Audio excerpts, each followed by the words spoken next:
Ready to unlock the power of Kraken and seamlessly manage your ITP Pro tokens? First things first, if you don't already have a Kraken account, you'll need to create one.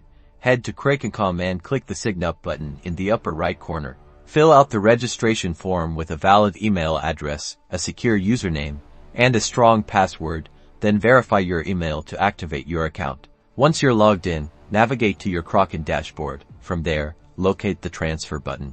Now, select Deposit from the drop-down menu and search for ITP Pro in the cryptocurrency list. Make sure you've selected the correct ITP Pro network. Kraken will then generate a unique ITP Pro Deposit Address for your account. Carefully copy this address or use the QR code for your ITP Pro wallet.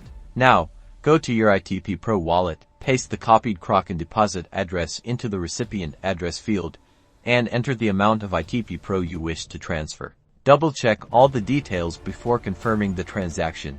Once confirmed, the transaction is broadcasted to the blockchain. It usually takes some time, depending on network congestion, for the ITP Pro tokens to appear in your Kraken account.